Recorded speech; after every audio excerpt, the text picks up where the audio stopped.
evidentemente. Sí, sí. Bueno, pues venga, adelante. Buenas tardes a todos y todas y muchas gracias por participar en esta conferencia que forma parte del ciclo que organiza la CPP, que son las conferencias de cada mes, del segundo jueves. Y bueno, tenemos la satisfacción hoy, y yo también, por supuesto. Me llamo Gemma Cánovas, ya sale mi nombre aquí. Pertenezco a la Junta de la CPP en la vocalía de publicaciones, vocalía científica y publicaciones. Y de presentar a Eduardo Breyer, que es médico, psiquiatra y psicoanalista, miembro titular con función didáctica de la Asociación Psicoanalítica Argentina, miembro pleno de la Asociación Psicoanalítica Internacional. Reside en Barcelona desde el año 1992. Es miembro y docente de Gradiva, institución de la que fue presidente. Es también docente de IPSI, formación psicoanalítica, y miembro vocal de la Asociación Europea de Historia del Psicoanálisis. A lo largo de su trayectoria profesional muy extensa, ha investigado y realizado aportaciones acerca de diversos temas relacionados con la teoría, la clínica, las técnicas psicoanalíticas, así como de lecturas psicoanalíticas de diversos fenómenos culturales y de las artes, en particular de la literatura y el cine. Dicta conferencias y cursos en distintas instituciones psicoanalíticas y universitarias europeas y latinoamericanas. Ha publicado diversos artículos y libros. Entre los libros, digamos, a destacar, están Psicoterapia breve de orientación psicoanalítica, Psicoanálisis, tabús en teoría de la técnica, Metapsicología de la cura. Como compilador y coautor publicó también Gemelos, Narcisismo y Dobles. Su último libro es Hacer camino con Freud, que es el más reciente. También es miembro invitado de la Sociedad Española de Psicoanálisis, también invitado miembro de la Asociación Psicoanalítica de Madrid, de la Asociación Grupo Internacional de Estudios Sándor Ferenczi y del Internacional Sándor Ferenczi de Nueva York. Fue ganador del primer premio del Concurso Psicoanalítico Internacional en la cuarta edición Premio Ángel Garma, en 2019.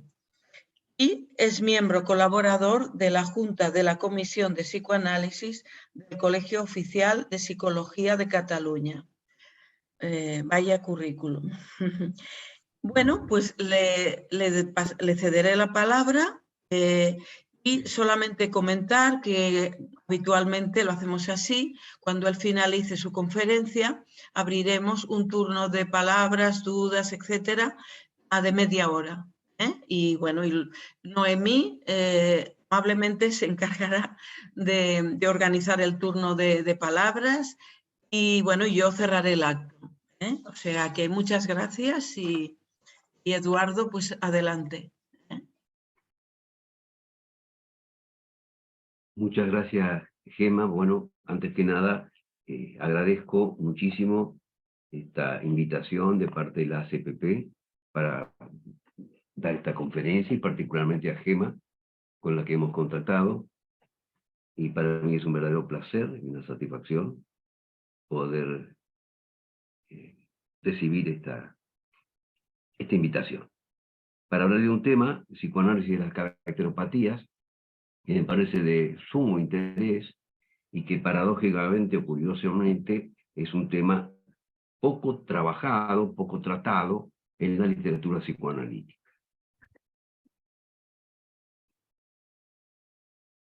Los trastornos del carácter, o como también podemos llamarles, como yo prefiero, caracteropatías, ¿no?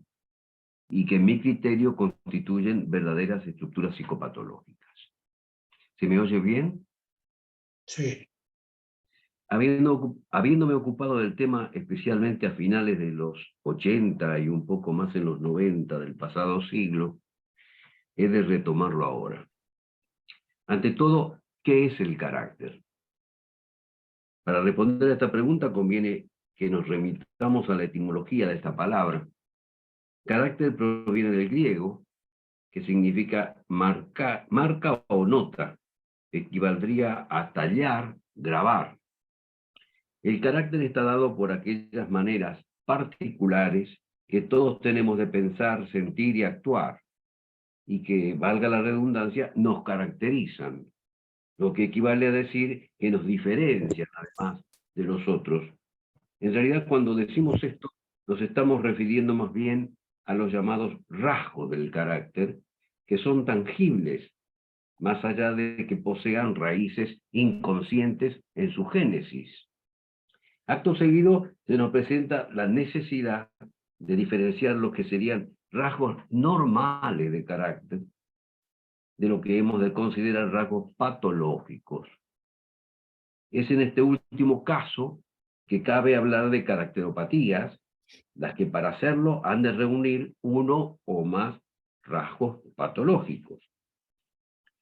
Diferenciar los rasgos normales de los patológicos del carácter implica distinguir entre carácter a secas y caracteropatías. Para ello podemos tomar los rasgos anales del carácter que Freud describe en su conocido trabajo Carácter y erotismo anal de 1908. Allí menciona 3 rasgos fundamentales dentro de lo que sería un carácter anal normal, digamos. Se trata de personas que son ordenadas, decía Freud, ahorrativas y pertinaces. Las versiones patológicas de estas tendencias, mencionadas también por Freud en su texto sobre las transposiciones de la pulsión, en particular del erotismo anal, del año 17, serían la manía u obsesión por el orden, la avaricia y la terquedad, respectivamente. Acerca de lo primero, de la manía por el orden, podemos recordar lo que antes se llamaba la neurosis obsesiva del ama de casa, de la que habrán oído hablar. La mujer que limpia sobre limpio y martiriza a los demás y no se descalzan para entrar en una habitación, etc. En cuanto a la avaricia, podrían poner como ejemplo, para tomar un personaje conocido de los cómics, la que evidenciaba el tío Gilito, el tío del pato Donald. En mi tierra se llamaba el tío Patilludo. Y finalmente tenemos la terquedad, o porfía, diría yo, que implica un sujeto que, tal como yo lo entiendo, intenta salirse con la suya a toda costa, y o no acepta ni considera la posición de otros, pudiendo esto asociarse con la negación del niño a defecar, reteniendo así sus heces, en mi criterio. Entonces, ¿qué es lo que hace que un rasgo sea considerado patológico? Lo es el hecho de que pueda afectar y o perjudicar a los demás, ya sean integrantes de su familia, del medio social, el laboral. Desde luego, el rasgo en cuestión también afecta al propio sujeto, pero a menudo este no suele reconocer, aunque hay excepciones, como veremos más adelante. Los rasgos caracteriales normales y patológicos son innumerables, por supuesto. Atañen a diversos aspectos, ya sean afectivos, intelectuales y o conductuales del sujeto. Vamos a mencionar algunos de ellos. Por ejemplo, generoso, egoísta, introvertido, extrovertido, irónico, mordaz, burlón, irascible. No lo anoten, no lo apunten, por favor, porque son muchos. Colérico, cruel, rebelde, exigente, sumiso, dependiente, impulsivo, masoquista, celoso, competitivo, ambicioso, ávido, tímido, temerario, arrogante, indeciso, torpe, leal, etcétera, etcétera. Lo he leído rapidito. pero que estamos hablando de la naturaleza del ser humano. Todos estos rasgos devienen de mecanismos inconscientes, subyacentes, que los han generado y los mantienen. Y si procede, es posible explorar a través de la labor analítica lo que presupone una historización del sujeto y de sus rasgos, en especial los patológicos del carácter. ¿Por qué es importante el análisis del carácter? Antes que nada, ¿por qué corresponde y conviene que nosotros psicoanalistas investiguemos y podamos debatir la cuestión en torno al carácter y sus perturbaciones? En primer lugar, porque las caracteropatías constituyen a menudo un serio problema para quienes las padecen, aunque sobre todo lo son para los demás, para los que los rodean. Atañen nada menos que a la forma de ser del sujeto, por ende impregnan toda su existencia y en particular sus relaciones interpersonales. El otro motivo por qué es importante el análisis del carácter, por su alta frecuencia. No es para nada raro detectar en nuestros pacientes la presencia de uno o más rasgos patológicos de carácter ya a partir de los 30 o 40 años, cuando la organización psíquica del sujeto se va consolidando y los rasgos caracteriales cristalizan. Si no son tratados a tiempo, los caracterópatas permanecen librados a su suerte. Con los años es común que tales rasgos tiendan a acentuarse y estereotiparse. Esto obedece a que las defensas caracteropáticas se van rigidizando y los beneficios secundarios que siempre existen, aún en los casos más graves, también contribuyen a su permanencia y agravación. Además, lo habitual es que frente a sus conductas caracteropáticas, el propio sujeto apele a la racionalización. Creo que cuando atendemos a pacientes adultos, nos encontramos y prestamos suficiente atención, aunque la mayoría de ellos han desarrollado un cierto grado de caracteropatía. Me refiero a por lo menos algún rasgo caracteropático, grave o leve. Lo cierto es que solemos apreciar una cristalización de determinado rasgo que sea estereotipado y rigidizado. Bueno, el otro motivo por el cual es importante el análisis del carácter, porque el psicoanálisis puede proporcionarnos hipótesis explicativas acerca de la génesis y psicodinamismos de los rasgos patológicos del carácter, así como estrategias para su abordaje terapéutico, permitiéndonos aspirar a lograr cambios al menos cuantitativos, por ejemplo, que un caracterópata obsesivo o fóbico pueda devenir con el análisis menos obsesivo o menos fóbico, por ejemplo. O aún también podemos aspirar a cambios cualitativos en determinados casos.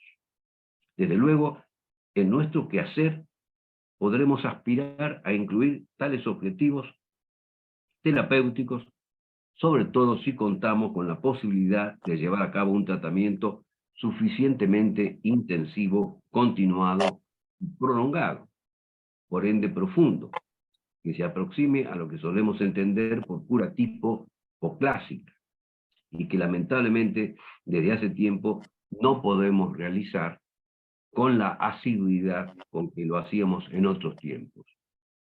Pero aún sin unas satisfactorias condiciones del encuadre analítico, en el transcurso de psicoterapias psicoanalíticas, cuya práctica en los tiempos que vivimos es sin duda mayoritaria a nivel internacional por parte de los analistas y psicoterapeutas dinámicos, asistimos a veces a cambios en los rasgos patológicos del carácter que también pueden darse en alguna medida. En este orden de cosas, recordemos que ha sido antes que nadie el propio Freud, el inventor del psicoanálisis, quien señaló que el método psicoanalítico debía ocuparse de tratar las inhibiciones y los síntomas neuróticos, así como las anomalías o anormalidades del carácter, decía Freud. Freud no mencionó ninguna otra entidad nosológica que no fueran las neurosis de transferencia y las anormalidades del carácter. Digamos, como el análisis podía tratar a estas patologías. volveré luego con este punto. Hay mucho ruido, ¿no? No sé, alguien tiene el micrófono abierto. Cabe asimismo recordar que dos grandes analistas de la primera mitad del siglo XX, como lo fueron Wilhelm Reich y Otto Pfenniger, a los que luego se sumaría Winnicott, sostuvieron que al fin y al cabo todo análisis es un análisis del carácter. Todo análisis es un análisis del carácter, inexorablemente. Es que un análisis profundo conmueve indefectiblemente los componentes estructurales de la organización psíquica del analizando, y ello es así, se mire por donde se mire, ya sea desde, por ejemplo, las pulsiones, los deseos y las defensas, como desde la segunda tópica freudiana, en lo que atañe al ello, el yo y el superyo, se ven conmovidos, digamos, por el trabajo analítico, pudiendo hasta sacudir las identificaciones estructurales del sujeto. Van comprobando que mi marco referencial teórico es esencialmente freudiano, desde la psicología freudiana, voy planteando mis hipótesis explicativas. En este sentido, creo que a menudo somos los propios analistas los que no valoramos suficientemente el potencial del método psicoanalítico. Y por eso, entre otras cosas, no le damos importancia a los trastornos de carácter, lo que intentamos dar cuenta. El psicoanálisis, el método psicoanalítico puede aspirar incluso al cambio estructural, es decir, a una profunda reestructuración metapsicológica del paciente. Esto hace que, a mi parecer, el tratamiento psicoanalítico se erija en la más ambiciosa de las psicoterapias o de las terapias. En tanto, por lo general, las demás no pretenden ni se proponen siquiera alcanzar tal objetivo.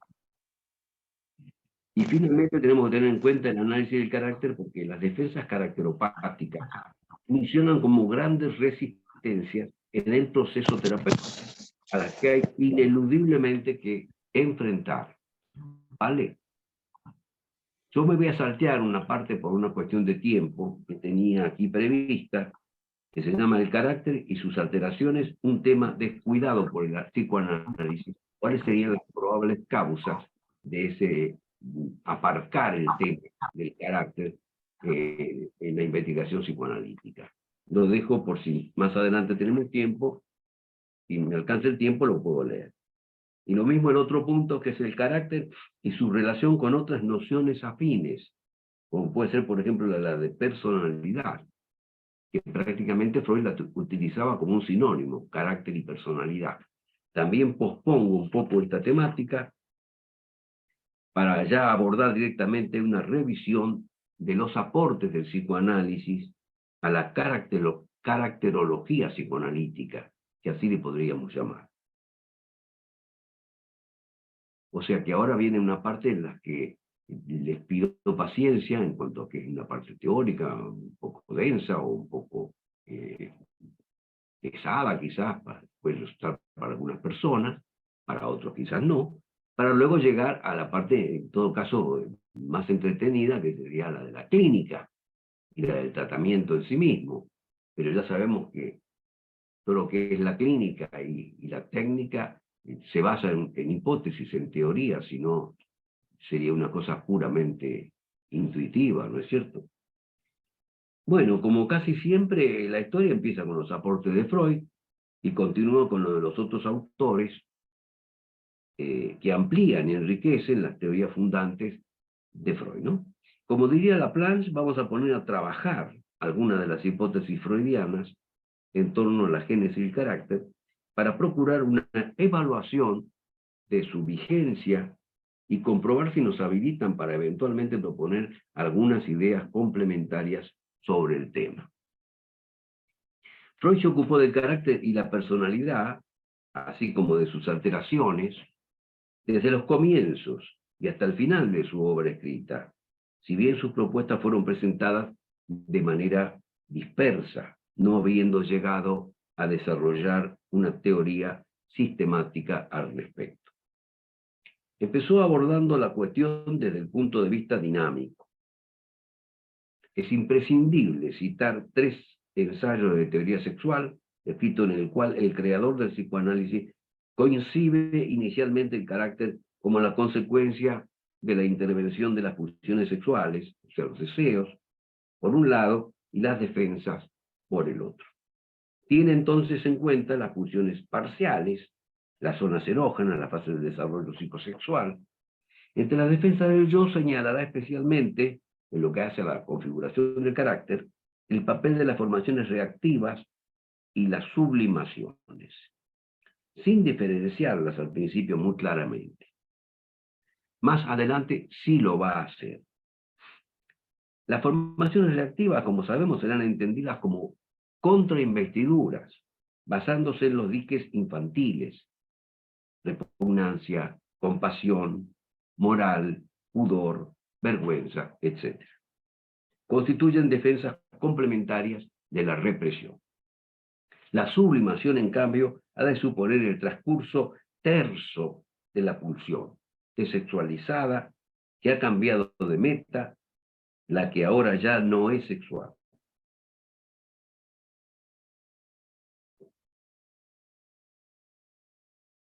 De las formaciones reactivas, destacamos que su presencia, provocando una alteración permanente del yo, como señaló Freud, es más frecuente en personalidades obsesivas.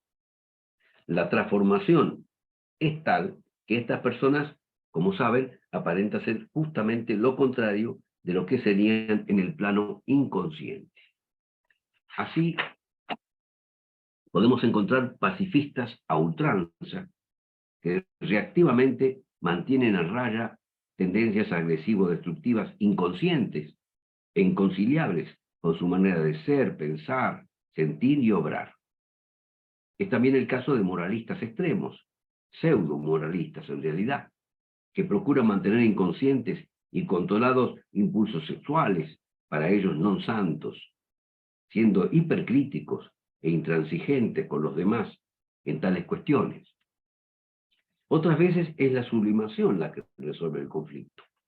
Digo bien, conflicto, porque al menos en las caracteropatías de naturaleza neurótica, luego me voy a ocupar también de este punto, todo arranca de un conflicto entre las pulsiones y las defensas, al igual que en las neurosis.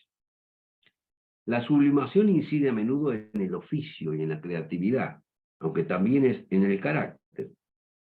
Fíjense lo que dice Freud en 1913. Nuestras mejores virtudes se han desarrollado como unas formaciones reactivas y sublimaciones sobre el terreno de las peores disposiciones. Esto es un descubrimiento genial del psicoanálisis, ¿no?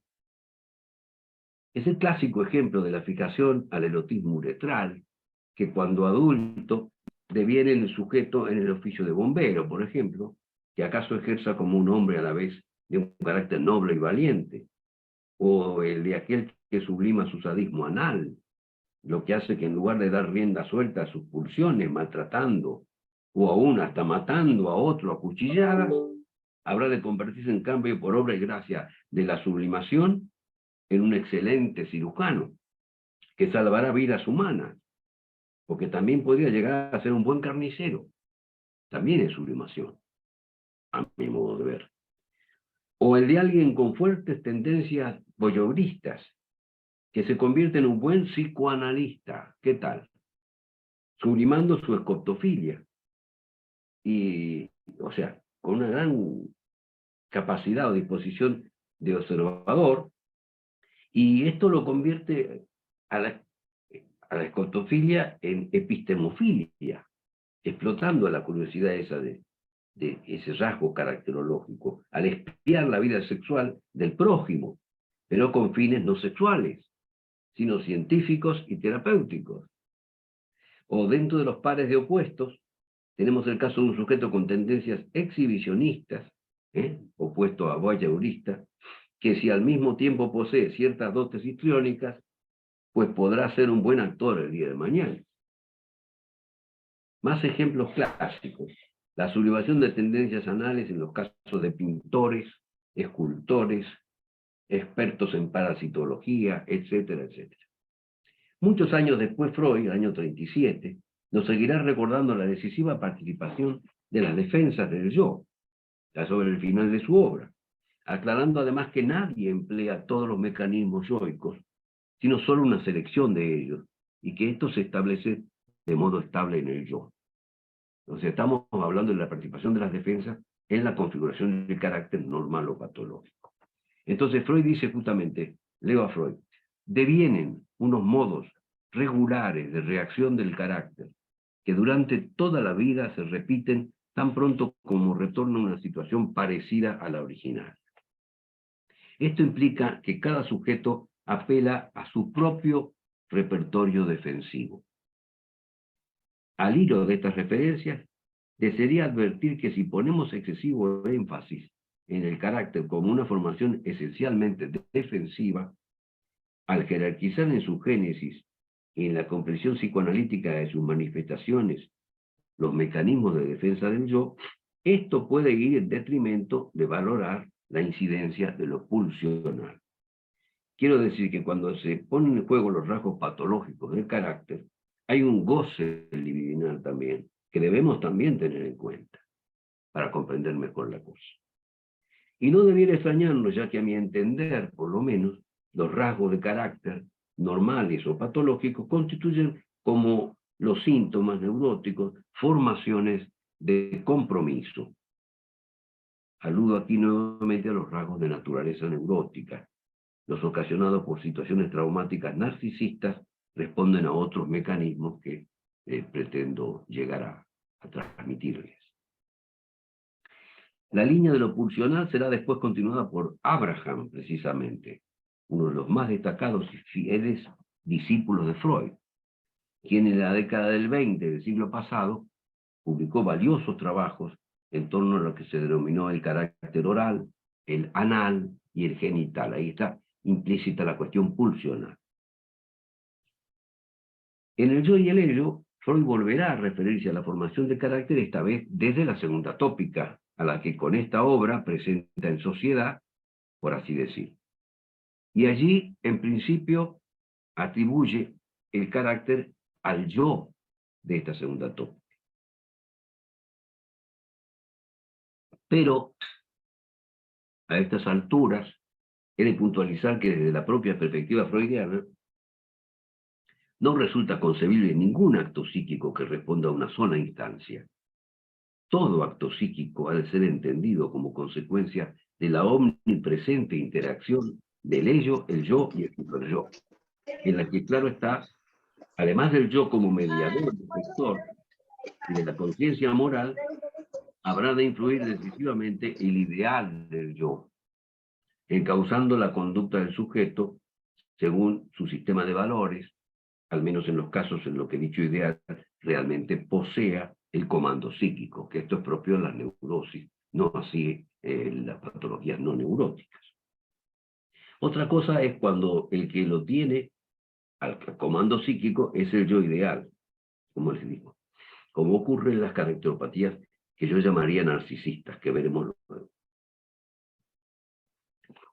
Bueno, ya he insistido bastante en cuanto a la participación de las pulsiones sexuales, a las que deberíamos agregar también las agresivas, que Freud incluyó en tanto supeditadas a lo sexual, como en el caso del sadismo anal, por ejemplo. En este orden de cosas, cabe considerar las aportaciones de Freud cuando señala que el superyo cumple un papel fundamental en la formación del carácter. La importancia de dicho papel resulta evidente, aunque Freud no se haya ocupado de explicar los porqués de esta importancia del superyo en la configuración del carácter. Podemos pensar que en realidad el superyo se hace notar de muy distintos modos, moldeando el carácter. Entre otras cosas, favorece represiones y la instauración de formaciones reactivas. Y acabamos de hacer hincapié en la influencia del ideal del yo como una subestructura del superyo, que como antes recordamos, para Freud finalmente formará parte del superyo, como decía, y que bueno, donde se inscriben todos los ideales éticos y estéticos del sujeto. Pero además, otro punto que me parece particularmente importante, y que de algún modo se haya vinculado con la obra freudiana, es cuando se sugiere que la participación del superyo es decisiva para avalar la génesis y el mantenimiento de una forma de ser y de actuar del yo. Es decir, para autorizar un rasgo, por patológico que éste pueda resultar. Esto es un tema, esto es un punto muy importante. Freud no lo plantea, ¿eh? Es decir, ocurre cuando determinado rasgo adquiere la condición de virtud para el sujeto, en particular para el ideal del yo, del sujeto, lo que contribuye grandemente a afianzar dicho rasgo. Si supongamos el hijo de un mafioso, en donde el ideal del yo es ser tan cruel y tan tiránico como su padre, y mientras esto está aprobado por el superyo, el rasgo este, de ser una persona sádica, etc., va a misa, digamos, ¿no? Aprobado por el superyo. U otros rasgos que por ahí impresionan como virtudes, y que en cierta medida lo son, como por ejemplo el altruismo, ¿no? O un ser ahorrativo, pero hay que buscar qué hay detrás de todo esto siempre, de estos rasgos de carácter, de alguien que, por ejemplo, se desvive por el prójimo, ¿no? Pero llega un momento que es una situación de dependencia de ese rasgo de carácter y genera ansiedad, desasosiego en la persona. Hay que ver qué hay detrás de todo esto. Pero lo que quiero que les quede es la idea de que el superyo avala un determinado rasgo, lo habilita, aun cuando pueda parecer como algo muy anormal, muy enfermizo, pero se daría esta dinámica. Desde el yo y el ello en adelante, Freud destacará la importancia de las identificaciones, además, en la creación de rasgos de carácter. Es un capítulo aparte, de una gran importancia. Creación de rasgos de carácter normales o patológicos. Va de suyo que las identificaciones estructurales son muy importantes. Y se pueden incluir tanto las yoicas como las superyoicas, tanto las primarias como las secundarias. En relación con esto, Freud dirá que el carácter del yo es una sedimentación de las investiduras de objetos resignadas que contiene la historia de estas elecciones de objetos. Más adelante, en Moisés y la religión monoteísta, Freud se va a referir incluso a identificaciones tempranas, patógenas y refractarias, con un objeto significativo que habrán de participar en la formación del carácter. Identificaciones que el sujeto ha venido rechazando, consciente o inconscientemente. Esto es, reprimiendo a lo largo de su vida, porque son a lo mejor con un aspecto decepcionante del objeto, y que en un momento dado, en especial al llegar a la madurez, reaparecen. Esto está en Moisés y el monoteísmo, lo voy a retomar pronto porque es muy interesante. Cabe postular que la formación del carácter se inicia ya con las primeras identificaciones, o identificaciones primarias. Freud aludirá precisamente a una identificación temprana con rasgos de carácter de una figura paterna decepcionante, como les decía. Escribe en el mismo trabajo este de Moisés y la religión monoteísta, leo a Freud. Un joven a quien el destino le deparó criarse junto a un padre indigno, se desarrolló en desafío a él como un hombre virtuoso, confiable y honorable. En el apogeo de su vida, su carácter sufrió un vuelco, y desde entonces se comportó como si hubiera tomado como modelo a ese mismo padre. Para no perder el nexo con nuestro tema, dice Freud, es preciso tener presente que en el comienzo de un decurso así se sitúa siempre una identificación con el padre en la temprana infancia, expulsada luego y aún sobrecompensada, al final vuelve a abrirse paso. Esta es la frase de Freud. Expulsada, dice, yo me pregunto, ¿se podría considerar equivalente a reprimida esa identificación? Sobrecompensada, dice también, nuevo interrogante, ¿se podría pensar que alude a que operan además formaciones reactiva, porque ese hijo se convierte en alguien que es todo lo contrario de los rasgos de carácter de la personalidad de su padre. Freud trae en el mismo trabajo suyo que venimos citando el ejemplo de su admirado Goethe. Dice, el gran Goethe, que en la época de despliegue de su genio, sin duda menospreció a su padre rígido y pedante. De anciano, Goethe desarrolló unos rasgos que pertenecían al cuadro de carácter de aquel. Bueno, hay más contribuciones de Freud acerca del carácter, esenciales, por cierto, que retomaremos, no todas porque son muchas, pero llegados a este punto no podemos dejar de mencionar todo lo que siguió a su hipótesis acerca de la decisión del yo, que se plasma en Fetichismo, el trabajo del año 1927, aunque viene de antes, y se continúa en la decisión del yo en el proceso defensivo y en el esquema del psicoanálisis, ambos trabajos de 1938. En estas dos últimas obras sostendrá que la decisión se halla presente no solo en las perversiones y psicosis, sino universalmente y aún dentro de cierta normalidad psíquica. Por tanto, además, también se daría en todas las perturbaciones del carácter, leves o graves, acaso con una decisión más acentuada en estas últimas. Y así podríamos seguir revisándola o revisitando las obras de Freud, pero por el momento nos detendremos para comentar que después vendrán las valiosas aportaciones de Wilhelm Reich, que ya en 1933 nos sorprende con su brillante libro Análisis del Carácter, que es un clásico, de lectura obligada para quienes se interesen por el tema. Un concepto básico que nos transmite Reich en esa época, que era un psicoanalista, digamos, todavía más o menos clásico. Después toma otro rumbo, Wilhelm Reich. Pero una de las cosas que nos transmite es la por él denominada coraza caracterológica, que funciona defensivamente ante estímulos angustiantes, tanto externos como internos, siendo por tanto un autor que refuerza la concepción de la caracteropatía como una organización esencialmente defensiva. Si bien les pido que no se olviden de lo funcional también, ¿no?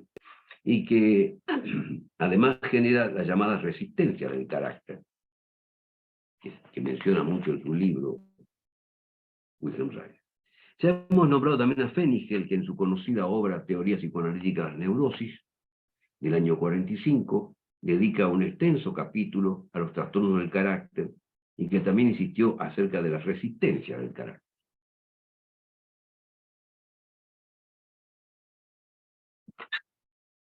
Es de destacar asimismo que en varios autores, Abraham entre ellos, se subraya la intervención del ambiente social en la formación del carácter, lo que constituye todo un asunto a tener muy en cuenta, por cierto, y con lo que cabe coincidir plenamente.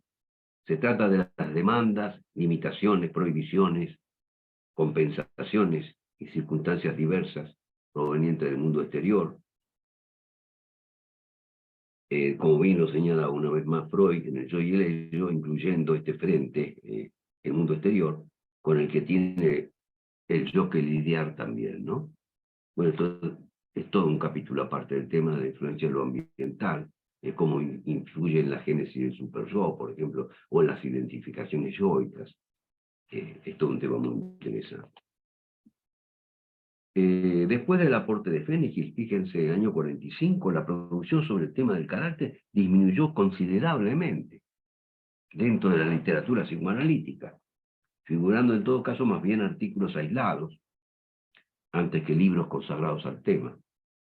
Existen, sin embargo, algunas excepciones, contribuciones significativas de autores post-freudianos, de distintas líneas teóricas, que atañen directa o indirectamente a la constitución del carácter, como las teorías unicotianas, por ejemplo, en torno al self y la patología por adaptación del falso self, que su autor vinculó con síndromes caracterológicos, ya en 1960. Y vamos a hacer un resumen ahora, que me parece importante, de los modelos teóricos básicos para una comprensión de las caracteropatías desde una perspectiva freudiana siempre. En realidad, como vimos, son varios los factores que intervienen en la constitución del carácter, tanto normal como patológico. El que no viene dado de antemano, más allá de que reconozcamos la existencia de elementos congénitos, sino que se va gestando desde la infancia hasta cristalizar en la manera de ser de cada uno.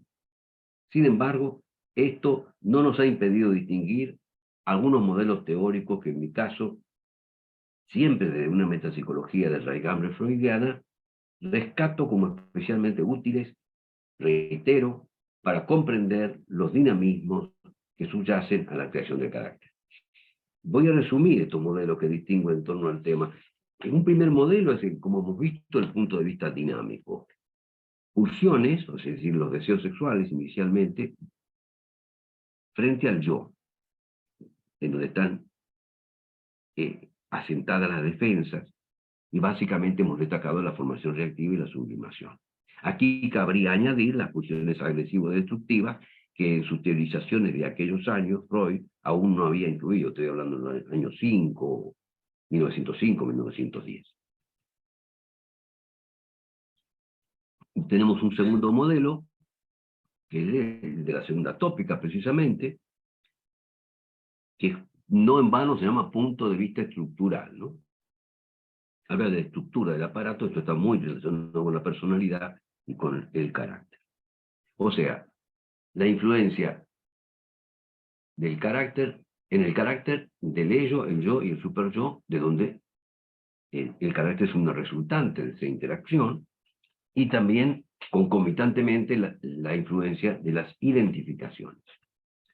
Pero tenemos un tercer modelo y un cuarto modelo del cual aún no hemos hablado, de los cuales. El tercer modelo es el de trauma versus las defensas. En la dupla que antes teníamos en el primer modelo, pulsiones versus, digamos así, defensas, hemos de sustituir en esa fórmula pulsiones por trauma. Entonces tenemos trauma-defensa. Una lectura atenta acerca del papel de los traumas, en especial los tempranos, yo diría que sobre todo se trata del trauma del desvalimiento, del desamparo, que Freud habla en Inhibición, Síntoma y Angustia, por ejemplo. Una lectura atenta del papel de los traumas en la formación de la organización caracterológica, con las correspondientes defensas que los enmascaran a estos cuadros, a estos traumas, y tal como lo presenta Freud en Moisés y la religión monoteísta, nos permite extraer un tercer modelo explicativo. Este trabajo tan valioso de Moisés y la religión monoteísta, Freud establece una relación entre el trauma infantil, la fijación, la compulsión repetitiva y la formación del carácter. Lo dice así Freud. Este modelo ha sido reprocesado por autores como Elvira Nicolini y Jaime Schulz, en un libro del año 92. La arrogancia, por ejemplo, puede ser un rasgo patológico de carácter derivado de traumas tempranos que se reactivan, es decir, derivado de mortificaciones narcisistas, tal como también lo plantean Nicolini y Schulz en su libro. Desde Freud, el rasgo caracteropático se presenta en estas circunstancias como si fuera una cicatriz de los traumas. Observamos entonces que en este caso, el tipo de alteración del carácter es ya de naturaleza claramente narcisista.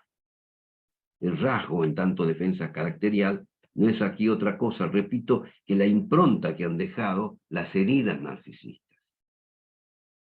Voy a dar un breve ejemplo clínico en el que podremos ver reflejados estos supuestos teóricos que vinculan el rasgo de carácter con el trauma precoz.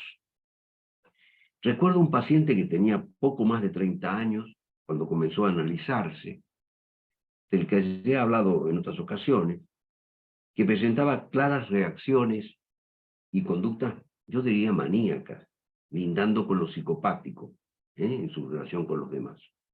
No solía registrar signos clínicamente detectables de depresión. No se deprimía jamás.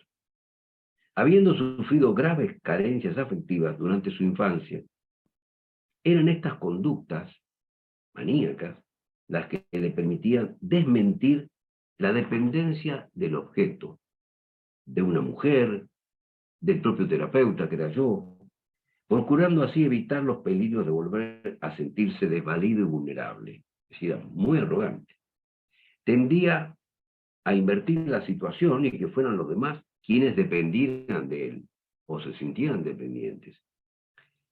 Mi paciente se mostraba, como dije, arrogante, despectivo y prepotente con las personas en general, reuniendo las particularidades propias de las caracteropatías maníacas.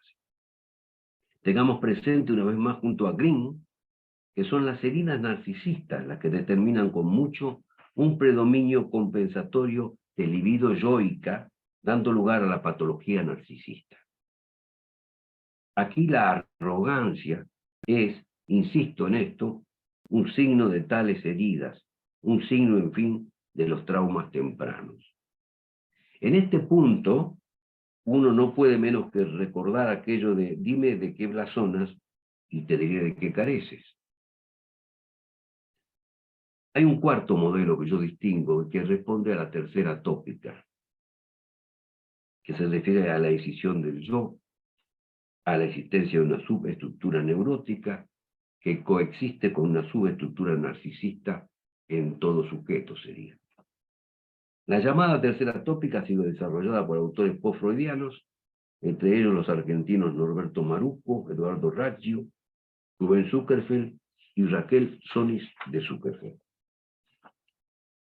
Se basa en la decisión del yo, que sería constitutiva y universal, tal como lo propone Freud en dos de sus últimos trabajos publicados, en el año 38, que ya nombré, y en los cuales esta concepción de los autores post-freudianos que mencioné hunde sus raíces.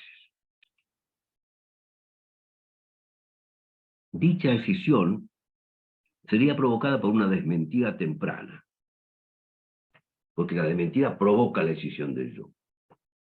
La decisión divide el aparato psíquico en dos subestructuras, la edípica o neurótica, en la que prevalece la represión, y la narcisista, corriente psíquica esta última que perdura en todo ser humano, dado que desde esta perspectiva, el narcisismo primitivo no sería meramente una fase del desarrollo psíquico, sino toda una formación estructural, siendo la desmentida su mecanismo principal. Yo le pido que tengan cierto grado de imaginación. Esto tiene un gráfico, porque toda tópica, por definición, requiere que pueda tener una representación gráfica. Entonces yo lo hago como un círculo, siguiendo un poco las propuestas de los Zuckerfeld, y en el centro, en una línea vertical, que parte en dos partes iguales, el círculo, que indica la decisión del yo, representa la decisión del yo. Por un lado tenemos una subestructura neurótica, regida por el ideal del yo, y por el otro lado una subestructura narcisista que perdura en todos nosotros,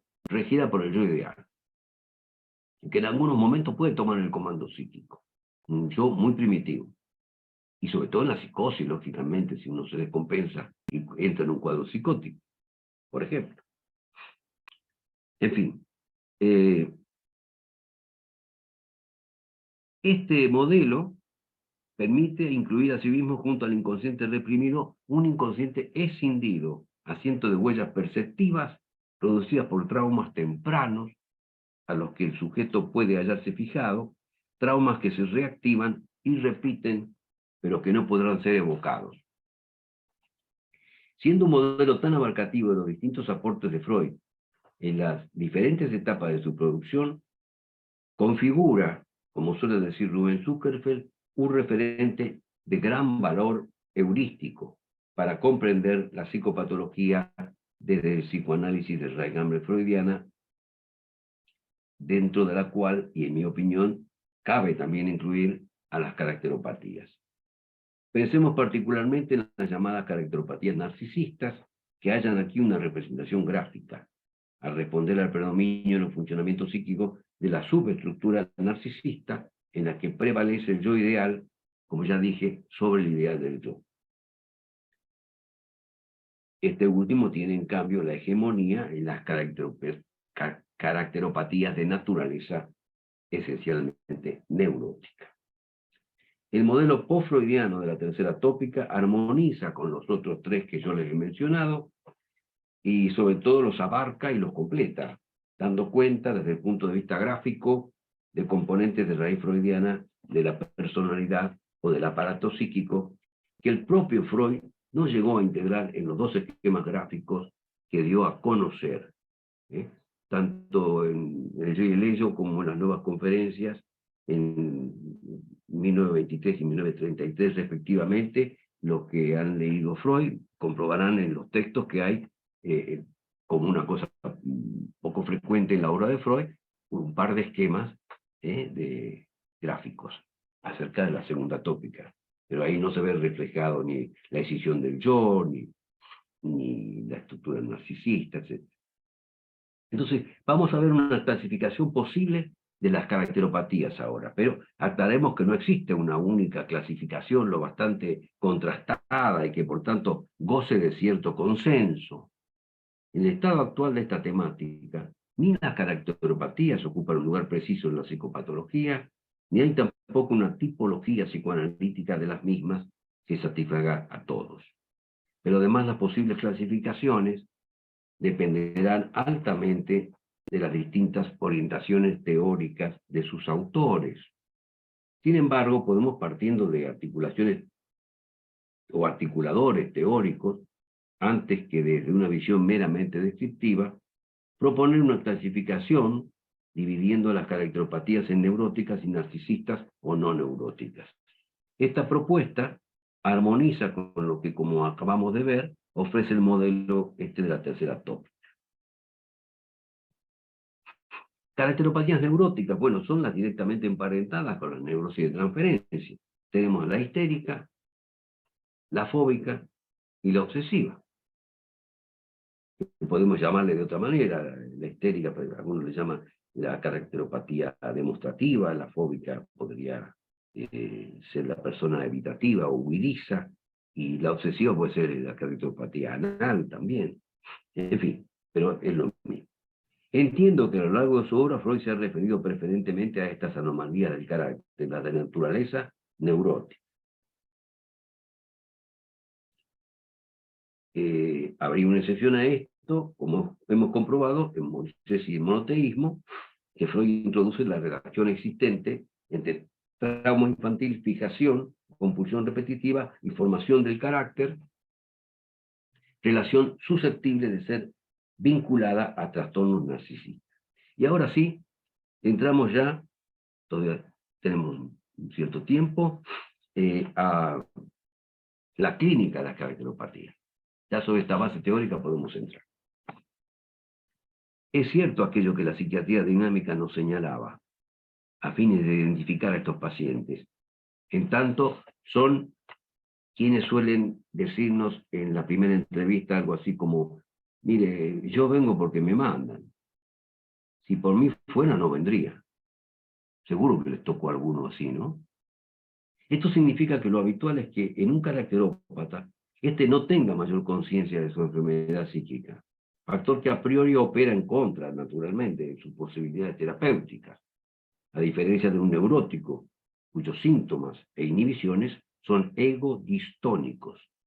Para el caracterópata, sus rasgos patológicos de carácter, como ya hemos recordado, suelen ser egosintónicos. Resulta muy acertado lo que señala un autor reciente, Weiner, acerca de que estas personas no suelen consultar al terapeuta por sus perturbaciones caracteropáticas, sino porque a consecuencia de estas corren el riesgo de perder algo. Presten atención a esto porque clínicamente es muy útil. La mayor parte de las veces, un caracterópata no consulta por tener preocupación por cómo es. Él está encantado de conocerse como es. Es egosintónico, todos los rasgos son racionalizados elegantemente. Entonces, ¿por qué viene? Porque tienen miedo de perder algo, una relación de pareja, por ejemplo, o un empleo. Es muy común que les hayan dicho a modo de advertencia o aún de amenaza, frases tales como, no te aguanto más. Si no consultas a un psicólogo, no intentas cambiar, se acabó nuestra relación. ¿Sí? O en el trabajo, mire, señor, si no cambia su manera de actuar, nos veremos obligados a prescindir de usted. Concuerdo en que para el sujeto en cuestión llegue un momento en que no haya más remedio que acudir en busca de una ayuda profesional, sea para solucionar de algún modo la situación y evitar la consiguiente y temida pérdida, o sea, en menor medida para revisar las relaciones conflictivas que protagoniza, revisar sus problemas de carácter y o para, pienso, al asistir a terapia, al menos aplacar a quienes le han dado una suerte de ultimátum. Lo habitual es, entonces, que solo el temor de perder algo, una relación, un trabajo, sea lo que lo lleve a asistir a la consulta. Mientras tanto, de no llegar a esta situación límite, es común que un caracterópata se defienda con expresiones como la siguiente: yo soy así y me tendrán que aguantar y aceptar como soy. Respuesta que refleja a la vez tanto la rigidez caracterial como la dimensión narcisista del problema que está en juego.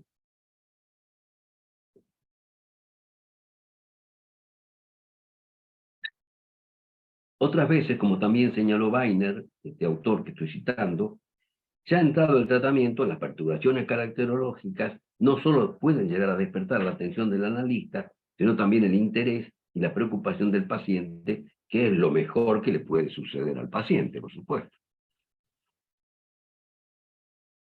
Y vamos ya, en la parte final, al tratamiento psicoanalítico de las caracteropatías. ¿Hay algo escrito al respecto? Pues sí. Hay gente que ha pensado en esto. Que sorprende que la gente, que psicoanálisis no se interese más por esto. De lo primero que se trata, es que el analizando pueda, sea en los inicios del tratamiento o ulteriormente, reparar en los efectos y consecuencias de sus conductas en los que lo rodean. Concomitantemente que reflexione también acerca de los prejuicios que tales conductas tienen para sí mismos. Si no queremos eludir el análisis del carácter, mientras estén dadas las condiciones para ello, estos primeros pasos son indispensables.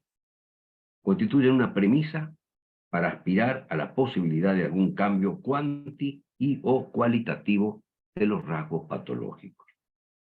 Hemos pues de conseguir que estos rasgos pasen de ser egosintónicos a egodistónicos, a que sean vividos, si se me permite, como una piedra en el zapato, tal como sucede con los síntomas en un neurótico. De allí que algunos hablen de la necesidad terapéutica de sintomatizar los rasgos patológicos del carácter. Y la mayor parte de las veces resulta algo nada fácil de alcanzar, o se consigue después de bastante tiempo de terapia. Me convence especialmente la frase de Nassim Jampey, uno de mis maestros en cuanto a análisis del carácter, que voy a reproducirles textualmente, dado que a mi criterio sintetiza con precisión la actitud que resulta conveniente que el analista asuma ante las alteraciones caracteropáticas del analizante. Decía Jampey, el analista no ha de irrumpir quebrando sus barreras defensivas y su equilibrio narcisista, se refiere al paciente. Pero tampoco ha de aliarse o entrar en connivencia con la forma estereotipada y elusiva del paciente. Elusiva en la labor analítica con relación a ciertas problemáticas. La primera actitud, esta de irrumpir, incrementaría la ansiedad paranoide, negativa para el desarrollo del proceso. Pero la segunda, esa de aliarse a la forma del paciente, como contrarresistencia, diría yo, puede conducir a un pseudoanálisis. Porque el analista no se mete con esa cuestión, ¿no? Por supuesto, a continuación Jampey nos va a hablar de respetar cuidadosamente el timing. Hay que tener mucho cuidado, mucha prudencia para ir avanzando en lo que sería la tentativa de entrar en el análisis de las caracteropatías. Como venimos señalando, los efectos de la acción de estos rasgos caracteropáticos se pueden observar no tanto en cuanto a lo que le sucede al propio sujeto, aunque una persona rígidamente ordenada puede llegar, por ejemplo, a perder un vuelo, porque no terminó de acomodar su casa tal como a él se le impone internamente que debe dejarla la casa. Ahí ya se da cuenta que hay un rasgo caracteropático, en este caso anal, que lo perjudica, ¿no? Pero más que nada, como hemos dicho, vamos a incursionar en todo esto a partir de del hecho de que los efectos que provoca estos rasgos en nosotros. Es lo que los pone especialmente en evidencia estos rasgos. En rigor, todo material puede sernos útil para este cometido. Los sueños, siempre, por ejemplo.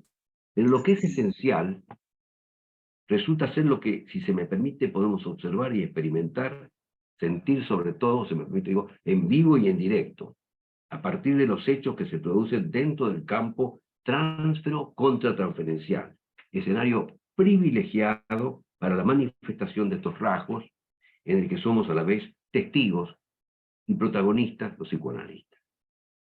De modo que hemos de prestar especial atención a las características que asume la transferencia analítica y muy especial su repercusión en nuestra contratransferencia. Generalmente muchos de estos rasgos patológicos del paciente, arrogancia, desprecio, evitación, hostilidad o lo que fuera, suelen despertar inevitablemente en nosotros sentimientos contratransferenciales negativos, tales como malestares diversos, frustración, sensación de impotencia y hasta rechazo.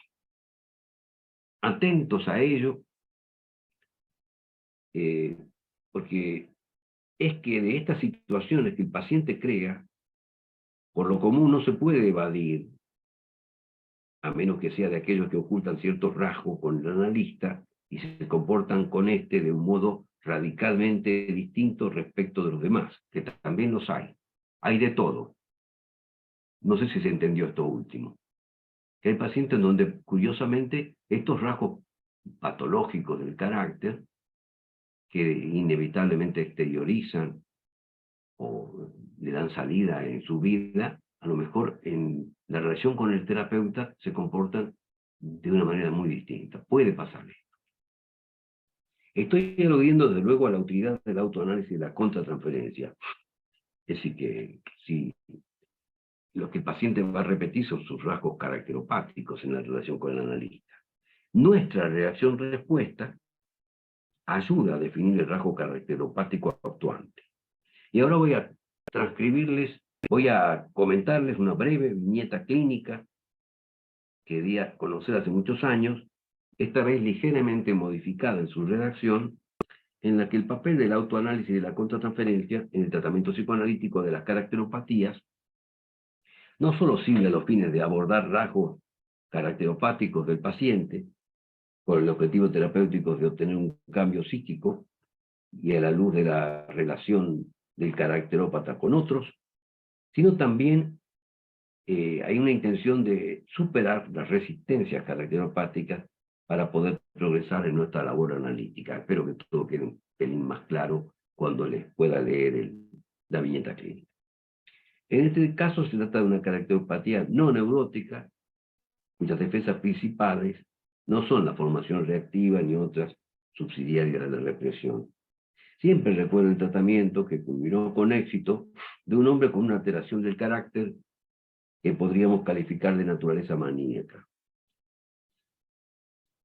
Lo principal de la labor terapéutica consistió en un análisis extractivo, difícil y aún contratransferencialmente penoso por momentos, de sus defensas caracteropáticas, casi constantemente activas en cada una de las sesiones. En esa ocasión me fue especialmente útil una visión kleiniana para su comprensión, presentándose las defensas maníacas del paciente tal como fueron descritas por Melanie Klein, y frente a ansiedades predominantemente paranoides. Fui deduciendo que la reacción analítica era inevitable y básicamente vivida por el paciente como intensamente persecutoria, transfiriendo en mí la figura de un juez severo y vengativo y sintiendo que él se hallaba en el banquillo de los acusados. Esta metáfora viene a cuento porque el paciente era abogado, les anticipo. A partir de esto, él realizaba identificaciones proyectivas masivas sobre mí, donde yo tenía que ser el perseguido, no él. Es un aspecto de él pues depositado en mí, identificaciones por las cuales intentaba que fuese yo quien me sintiera perseguido, como les decía, y no él, a la vez que se identificaba con algún objeto perseguidor que hoy agregaría que se trataría sin duda de su propio padre, un hombre caracterizado por su crueldad para con sus hijos, incluido el propio paciente. La negación y la omnipotencia adquirían gran intensidad, así como también los sentimientos de triunfo, control y desprecio que describe Klein.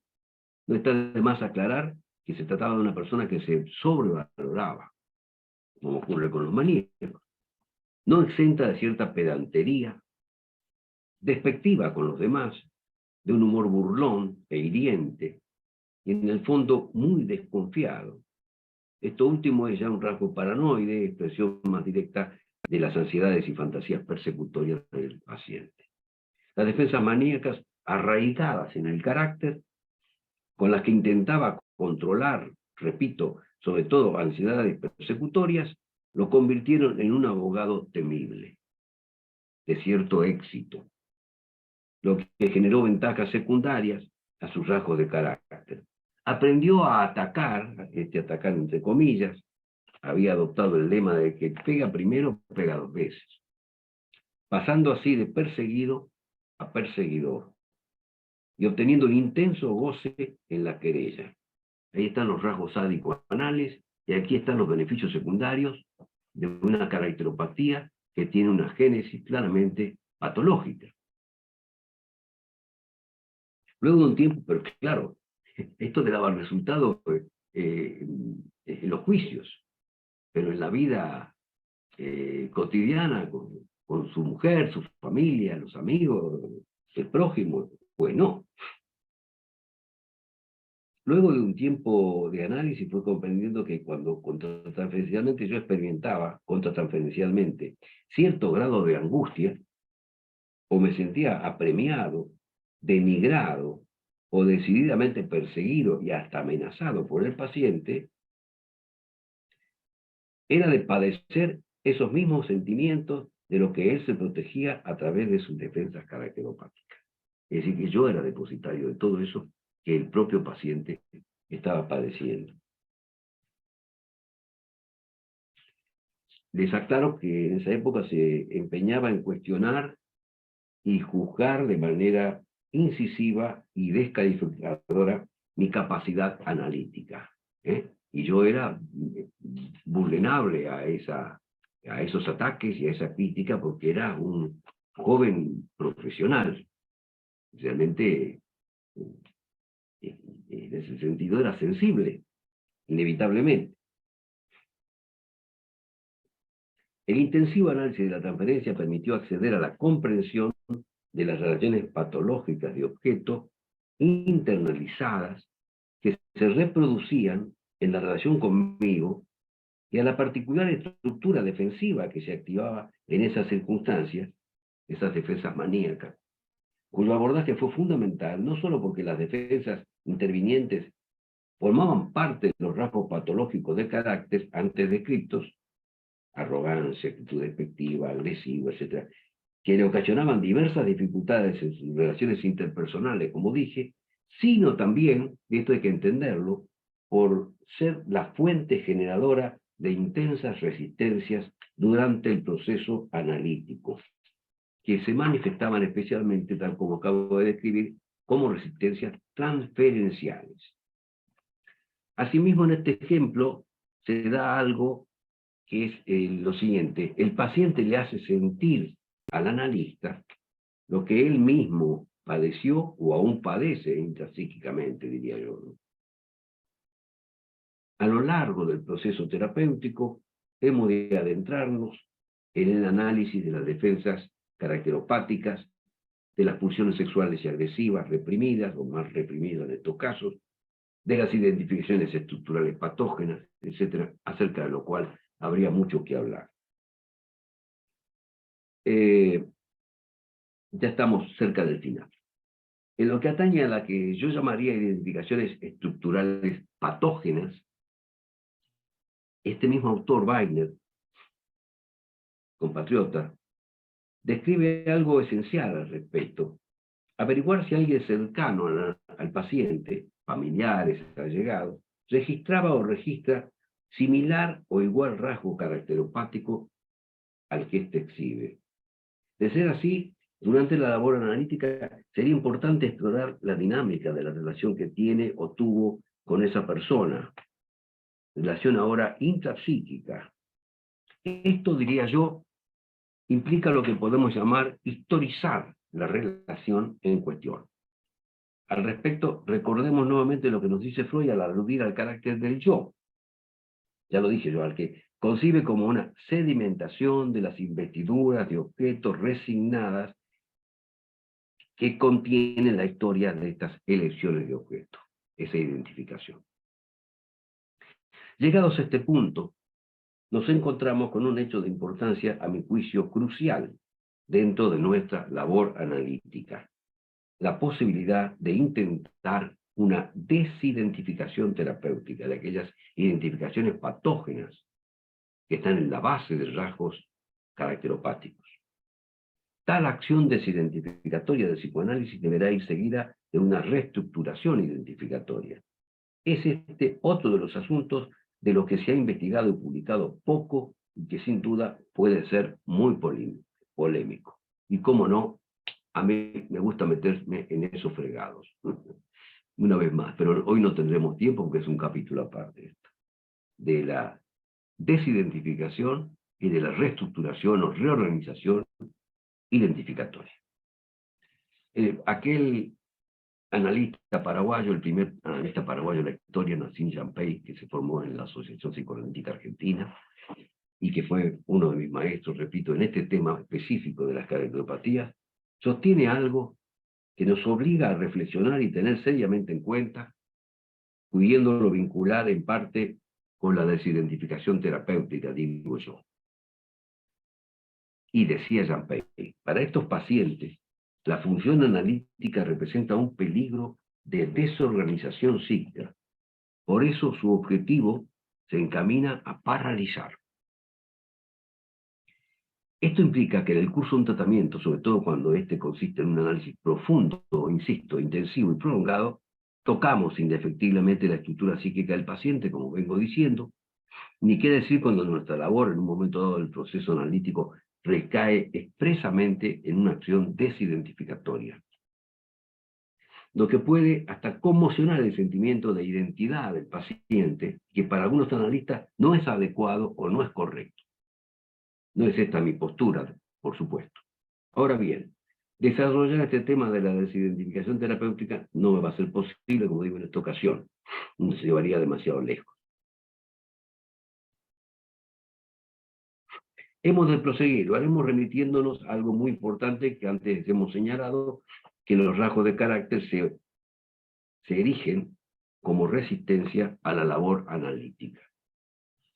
Partamos de la base que los rasgos caracteriales se presentan por su propia condición de tales y, como es obvio, en forma repetitiva dentro de la relación analítica. Tengamos presente que cuando hablamos de los rasgos patológicos de carácter, estamos implícitamente aludiendo, al menos en parte, a los mecanismos defensivos estables del yo, del caracterópata, que son justamente lo que habrán de ser empleados por él como resistencia a la cura. Esto no debiera llamarnos la atención, dado que algo idéntico sucede con el sujeto neurótico en análisis. Ya lo dijo Freud refiriéndose a los pacientes en general en el curso de tratamiento psicoanalítico. Y para que vean que no miento, voy a reproducir una frase de Freud. El hecho decisivo, dice Freud, es que los mecanismos de defensa frente a antiguos peligros retornan en la cura como resistencias al restablecimiento, o sea, al tratamiento. Se desemboca en esto, que la curación misma es tratada por el yo del paciente como un peligro nuevo. Esto se parece mucho a lo que antes dijo Jean Pey. Poco más adelante, en el mismo artículo, el creador del psicoanálisis, Freud, habrá de explicitar aún más categóricamente el papel que juegan los mecanismos de defensa en el tratamiento. Para que no tengan dudas, dice, son resistencia no solo contra el hacer consciente los contenidos del ello, sino también contra el análisis en general y por ende contra la curación. Así que no hay más remedio que meternos con esto de los rasgos caracteropáticos, si queremos llegar al fondo de la cuestión. Lo cierto es que un caracterópata fóbico, frente a una determinada cuestión a analizar, recurrirá especialmente a la evitación como defensa, la que, por consiguiente, entrará al servicio de la resistencia. No en vano, David Lieberman, un psicoanalista argentino, solía decir que ante un paciente con una estructura evitativa o huidiza, como le llamaba él, el analista siente que hay cosas de las que no se puede hablar. Ya se dan cuenta, la sensación contratransferencial es que eso no se puede tocar, ¿no? A su vez, un caracterópata paranoide, por ejemplo, fíjense, desconfiará de su analista y de sus interpretaciones. Un maníaco interpondrá, como hemos visto, bueno, pues la negación en el sentido kleiniano, acaso poco después de haber experimentado un insight genuino, pero finalmente fugaz. Un caracterópata obsesivo, en cambio, a raíz de la actividad de sus defensas yoicas, presentará la impertérrita duda ante las interpretaciones de su analista. El que cree que las interpretaciones han sido convenientemente asimiladas por el paciente, va muy confiado, piensa que va por buen camino, que el proceso terapéutico avanza, pero ya lo advirtió Freud, aunque lamentablemente le pido que me disculpen porque no recuerdo dónde lo dice.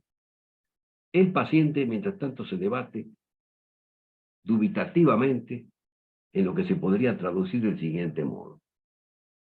Lo que me interpreta, lo que me dice mi analista es interesante. ¿A mí quién me asegura que está en lo cierto? La duda obsesiva, permanente.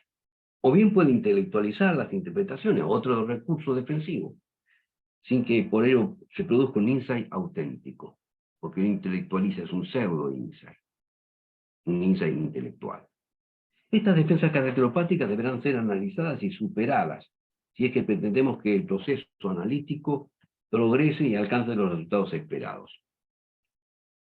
En un tratamiento analítico intensivo, profundo y prolongado, considero legítimo aspirar a lograr cambios en el ello, el yo y el superyo del paciente, lo cual habrá de repercutir de manera directa en el carácter de este. Finalmente, y a propósito de los cambios favorables que pudieran exteriorizarse en cuanto a los rasgos caracteropáticos del analizando, llegado un momento los podrá comprobar el paciente mismo, nosotros y o, muy en especial, sus allegados, observadores habituales de sus reacciones y manifestaciones. Podrán decirle, pongamos por caso, de un tiempo a esta parte te noto bastante cambiado. Esto es lo que trasciende, ¿no? La gente me dice, yo estoy cambiado, pero no me doy cuenta yo. Esto es importante para nosotros, a los fines de evaluar si se van registrando o no modificaciones significativas en la forma de ser y de actuar del sujeto en su vida cotidiana. Es de desear, por último, que el paciente valore por fin el cambio en su carácter, adaptándose ventajosamente a dicho cambio, y que pueda celebrarlo. Y hasta aquí llegamos. Gracias por vuestra paciencia. Bueno, muchísimas gracias, Eduardo. Creo que ha sido una exposición magnífica y con un recorrido teórico también complementado con viñetas clínicas, que siempre se agradece. Bueno, entonces dejaremos ahora, como hemos dicho antes, media hora para preguntas o comentarios. Bueno, Noemí, Hola. a ver quién se anima primero. Del xat ara mateix no hi ha res. Mm, No hi ha cap pregunta pel xat. No sé Bueno. si algú de vosaltres vol dir alguna cosa. Sí. Bueno, yo aprovecharé y comentaré, a ver, porque claro, hay muchas reflexiones a hacer, ¿no? A partir de lo que hemos escuchado.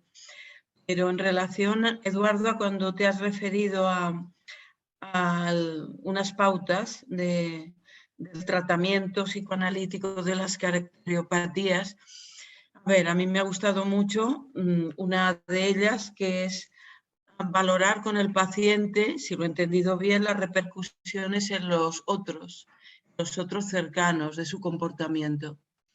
Porque también es un tema que creo que da mucho de sí. Porque observamos que cuando... Es una posición ética, me parece. Claro, dependiendo de los casos, cuando un paciente mejora, puede encontrarse con una especie de enfrentamiento, ¿no?, con los que le rodean, justamente porque está cambiando de posición subjetiva. Pero hay otro tipo de casos en que se hace difícil que ellos admitan que están generando problemas en la comunicación, con familia, en el ámbito laboral, etc. Y hay ciertas líneas metodológicas que yo creo que incurren en el error de marcar mucho el acento en que emerjan los deseos, no tienen en cuenta esta dinámica, ¿no?, de feedback entre el paciente y su entorno. Y entonces la cosa es problemática. Bueno, es lo que quería aportar, comentar. Muy interesante, muchas gracias, Gemma.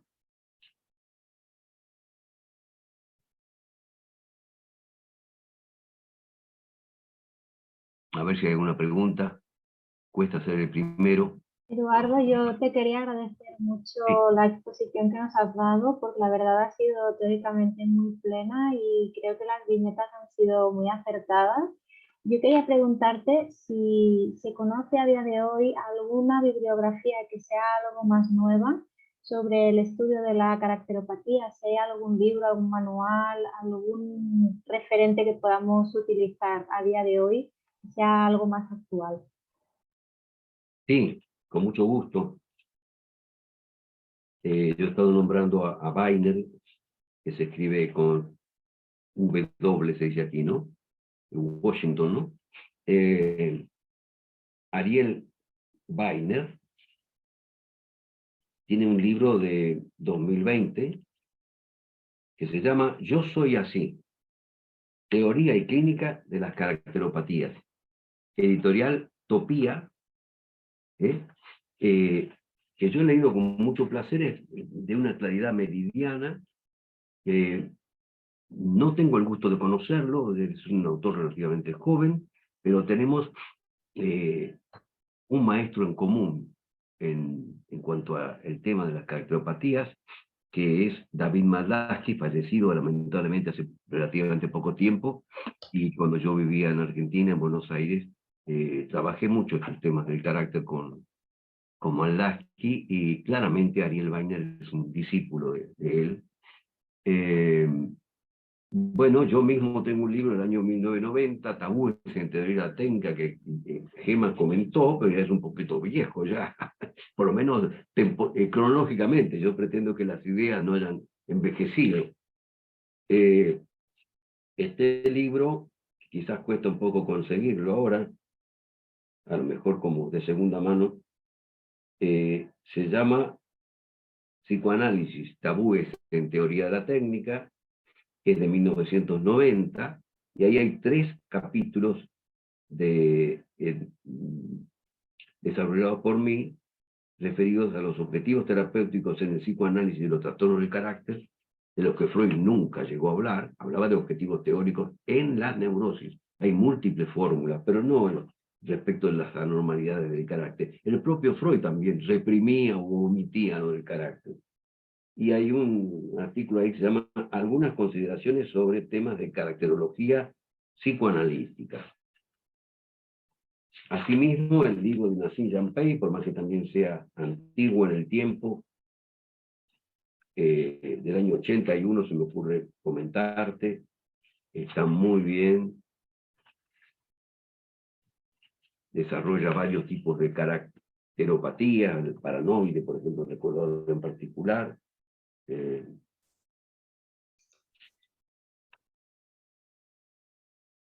llama Psicoanálisis, objetivo, fundamento y técnica, de Ediciones Kárgiman, año 1981. Y luego está el libro también de Elvira Nicolini y Jaime Schutz. Justamente con ellos hemos formado parte de un grupo de investigación sobre el carácter, coordinado por Nassim Haramein, y este libro de Elvira Nicolini, estoy buscando, es del año 92, se llama El carácter y sus perturbaciones, una perspectiva freudiana. Es de Editorial País 2, año 92.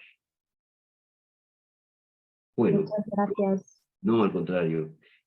Probablemente haya otras obras que, bueno, no han trascendido, no se han traducido al castellano, yo no las conozco, porque justamente, claro, estoy mencionando autores argentinos, con los cuales yo, algunos de ellos, he tenido un gran contacto, mucho contacto, y Haramein, si bien era paraguayo, pertenecía a la Asociación Psicoanalítica Argentina, donde yo estaba en aquella época, pero quiero decir que puede haber otros libros, ¿no?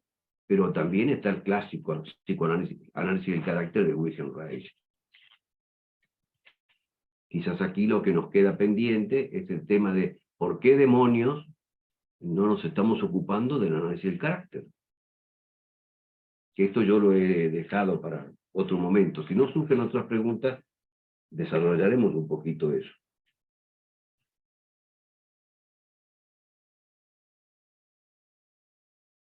Más preguntas, comentarios.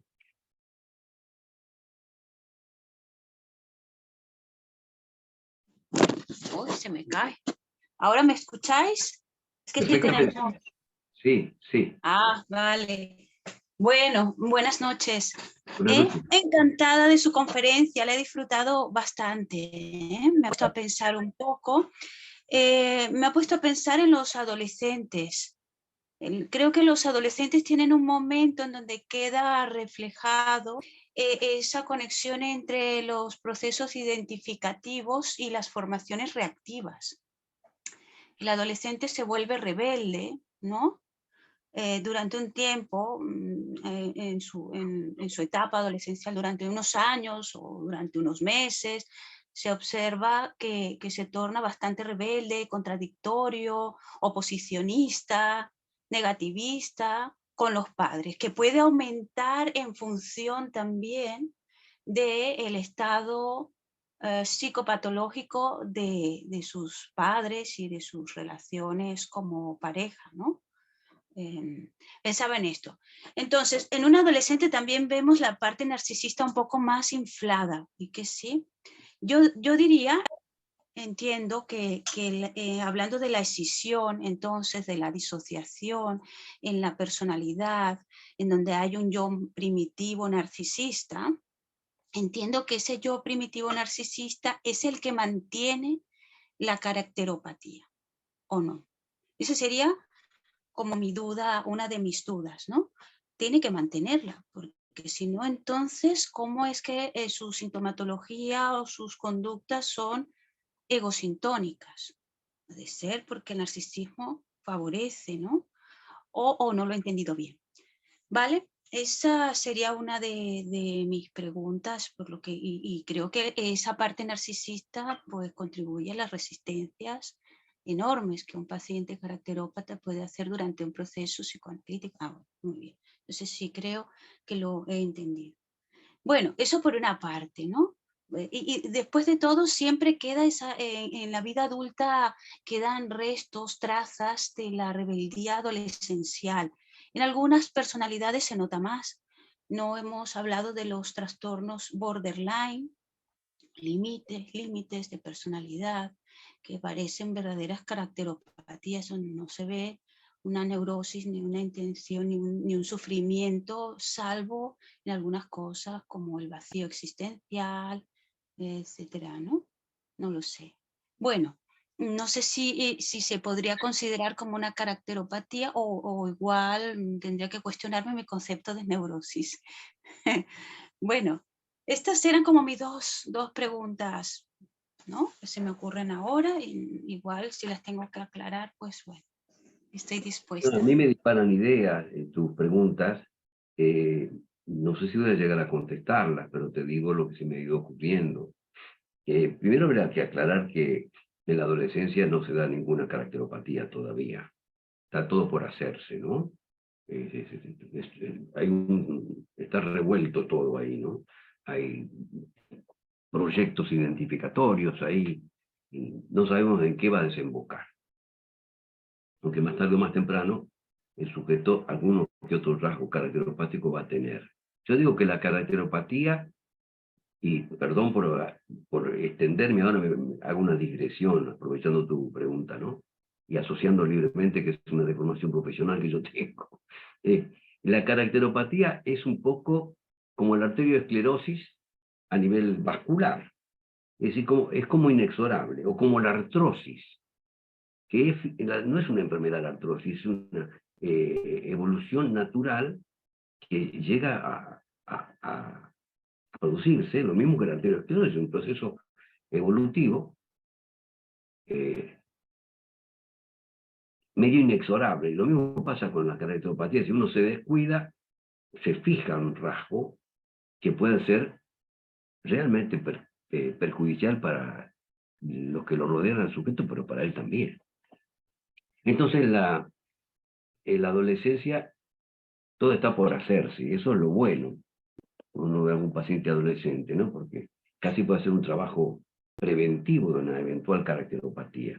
Ahí hay un recambio identificatorio en la adolescencia, muy importante, en donde caen algunas identificaciones, es todo un proceso espontáneo, y en el ideal del yo aparecen identificaciones con líderes políticos, artísticos, figuras de todo tipo, ¿no? Hay una movida muy grande.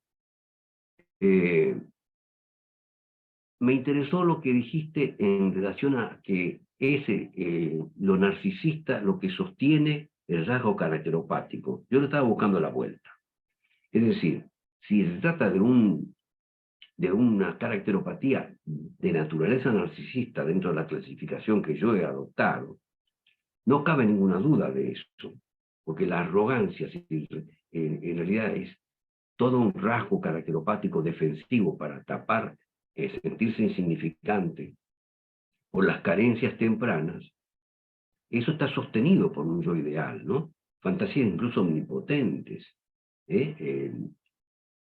omnipotentes de inmortalidad, de completud, de perfección, de omnipotencia. Ahí lo tendríamos. Pero fíjate que en las caracteropatías de naturaleza neurótica me has hecho pensar que también hay un componente narcisista importante que ha de sostener ese rasgo caracteropático. Cuando yo hablaba, por ejemplo, sí, discúlpame, termino de expresar esto para que quede claro y te escucho.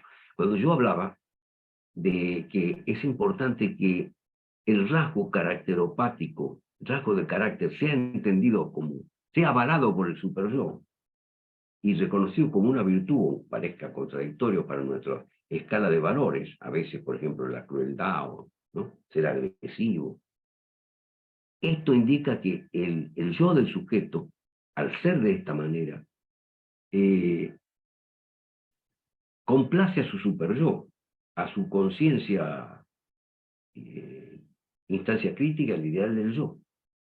Entonces, bien sabemos de que la autoestima, o sea, el equilibrio libidinal, narcisista, depende en parte de la relación entre el yo y el ideal del yo.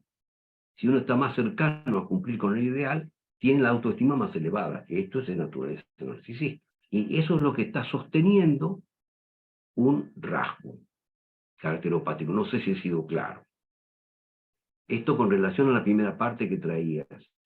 En la segunda, ¿me recuerdas un poco cuál era el planteo?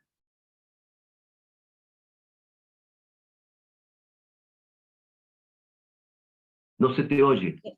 Ahora. Quedo con el micrófono, es pequeño y bueno, yo estaba pensando sobre la neurosis, ¿no?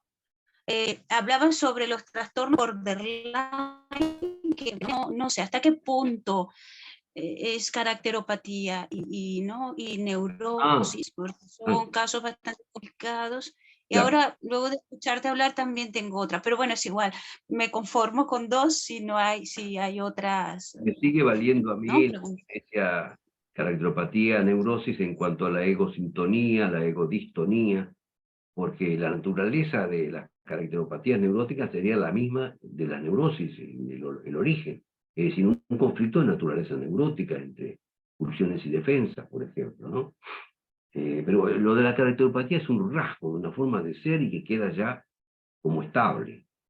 Es distinto de la neurosis que tiene básicamente síntomas, también inhibiciones, ¿no? Bueno, también has mencionado el caso del paciente borderline, que es un tema que a mí también me ha interesado mucho, me he ocupado de él, la estructura limítrofe, para mí es una estructura también, que se hace complicado considerarlo si ¿qué relación tienen con las caracteropatías? Esta es una de las cuestiones por las cuales se deja de lado el tema de las caracteropatías del psicoanálisis, que yo no llegué a transmitirle, que es que hay como una cierta ambigüedad, una dificultad para ubicarlas dentro de la nosología.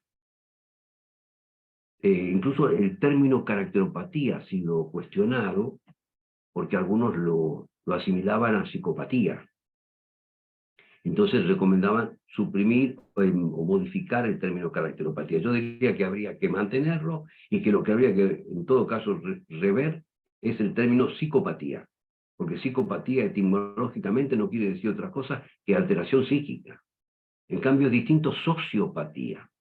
Porque lo que llamamos psicópata todos nosotros son sociópatas, ¿no? Así que bueno, no sé si le habré contestado con esto. Te agradezco tu participación y tus preguntas. Creo que alguien levantó la mano ahí.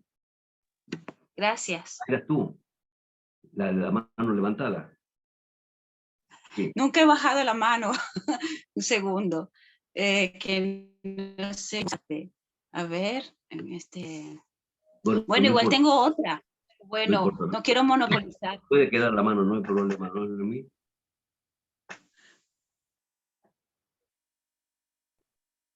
Todavía tenemos un cuarto de hora. Se han quedado mudos por la exposición. ¿Qué pasó? Sí. El tema es muy nuevo. Sin embargo, igual tengo otra pregunta. Bueno, el tema es tan viejo como el psicoanálisis mismo. Freud habla ya del trastorno del carácter en 1905 en 3 ensayos de teoría sexual, fíjense. Bueno, adelante. Con la pregunta, Ana. Yo, ¿verdad? Ana, sí. Ana Emilia, sí. Pensando en la neurosis, en la egosintonía y en la egodistonía, el neurótico tiene síntomas egosintónicos, ¿no? Hay neuróticos que, bueno, no aceptan, están contentos con algo de sí mismos, o sí. Y ya, a ver. ese neurótico no pasó a algo más grave, que es que se caracteropatizó. Por ejemplo, empieza con una neurosis fóbica y luego se convierte en un caracterópata fóbico, en donde, bueno, pues ya no está alarmado por sus síntomas. Esto es egosintónico porque ni siquiera lo reconoce como tal. Es una persona que dice, por ejemplo, racionalizando, no, a mí no me gusta ir al centro de la ciudad. No soy de ir. En realidad tiene agorafobia. Porque teme asistir. Y esto no pasa nunca, queda como un caracterópata evitativo, huidizo,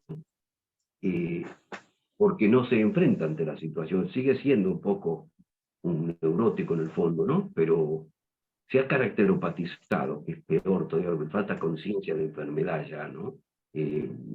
Avala, digamos, su forma evitativa de funcionar.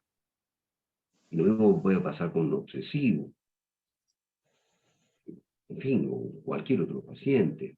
Pero lo característico del caracterópata es la sintonía. Y en cambio en la neurosis hay una egodistonía, ¿no? Que lo lleva a consultar. Algo así como que tiene un cuerpo extraño adentro, sáquenmelo, ¿no? Por ejemplo, el obsesivo que tiene ideas que se le imponen en la mente. Terrible, ¿no?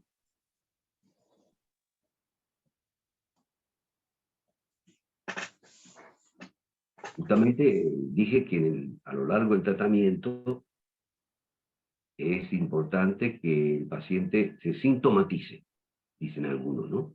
El caracterópata. Es decir, que lo iba, como yo decía, como una piedra en el zapato, pero eso puede costar trabajo.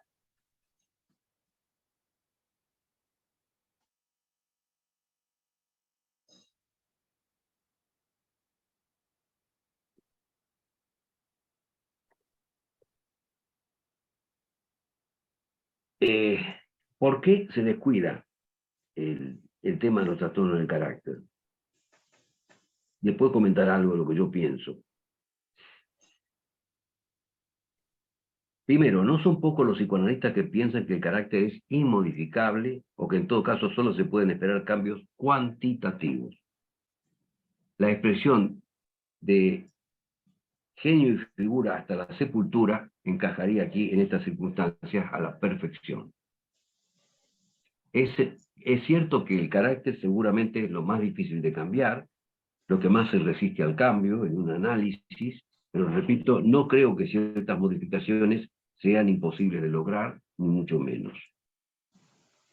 Y después, no falta quienes invocan razones de orden ético, en tanto consideran que el analista no tiene derecho de implicarse en intentar generar cambios en el carácter o la personalidad del paciente, por cuanto se trata de la forma de ser de éste, y además porque esto no suele constituirse en objeto de su demanda, me refiero a los rasgos de carácter que dijimos que son sintónicos, pero justamente por eso me parece más grave, ¿no?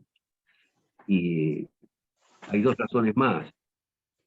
Entiendo que es posible que con cierta razón el ya citado empleo mayoritario y hasta obligado o forzoso desde hace décadas de lo que considero son psicoterapias psicoanalíticas, con sobre todo una baja frecuencia de sesiones, en lugar del análisis clásico, desaliente en nosotros, analistas, las expectativas de lograr cambios significativos en la estructura de personalidad y por ende en el carácter del paciente, hasta incluso olvidarnos total o parcialmente de estas posibilidades, limitándonos a procurar resolver determinados padecimientos y conflictos que predominan por su urgencia y o importancia.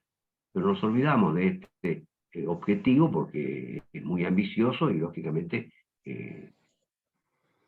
no se pueden hacer milagros, requiere de un cierto encuadre favorecedor. Y por último, ya desde una perspectiva teórico-clínica, sospecho que la noción de carácter pudo en cierta medida haber sido desestimada porque su inserción entre las entidades psicopatológicas plantea dificultades, como venimos viendo, por ejemplo, con relación a la escritura limítrofe, por ejemplo. Y su lugar en la teoría psicoanalítica habría sido ocupado, pienso yo, por otros conceptos, tales como el concepto de estructura. Sin embargo, para complicarnos la vida, tenemos que mucha gente habla de estructuras caracterológicas, donde ahí los dos conceptos están fusionados, ¿no? Lo cierto es que, en definitiva, las caracteropatías continúan siendo, en el psicoanálisis, un concepto en busca de identidad científica, teórica. Esto es lo que hay, como decimos aquí en Cataluña, ¿no? Así está la cosa.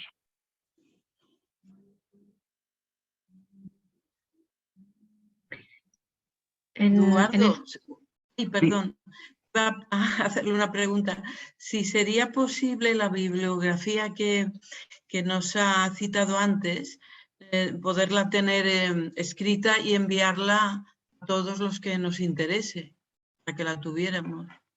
Claro, yo la puedo enviar, pero tú bien sabes que va a salir un artículo mío en la revista de vuestra Sí, institución. lo iba a comentar, Va a estar sí. este trabajo mucho más ampliado, incluso Sí. con más estas clínicas también, y ahí está toda la bibliografía, está todo. Sí, sí, sí. Así Justo que lo iba a comentar ahora hay que comprar la al revista. cerrar el debate Sí. y cerrar el acto de que, bueno, está ya muy próxima a salir la revista digital de la CPP y que incorporará un artículo de Eduardo Breyer sobre el tema, que es muy interesante y muy necesario, porque como él ha dicho, apenas se toca en nuestra área profesional y además muy extenso. Bueno, de ahí pues supongo que, claro que sí, que constará una bibliografía, pero bueno, era más que nada para, bueno, para saber si esta que nos has proporcionado ahora era la digamos, como destacada, ¿no? Pero sí, sí, os animo a que leáis la revista que se colgará en la web a finales de este mes o principios de enero. Ahí lo podréis ver. Muy bien. Vale. Iba a comentarte que preguntas no hay, pero sí que Miguel decía que la disertación que has hecho es interesantísima. Y después Teresa nos dice que un excelente trabajo el que has presentado. Bueno, muchas gracias. Y ya no hay más. Bueno, entonces me parece que podríamos ir cerrando, ¿no, Gema? Y a veces hablo con el micrófono abierto. Sí, sí, pues creo que podemos dar por finalizado el acto, que ha sido muy valioso y seguro que nos dará trabajo del bueno para reflexionar, ¿no?, sobre las aportaciones, los conceptos. Y bueno, gracias de nuevo a todos y a todas y nos veremos en otra ocasión. Buenas noches. Gracias. Muchas gracias, Eduardo. Gracias a ustedes. Gracias, buenas Gracias. noches. Buenas noches. Adiós.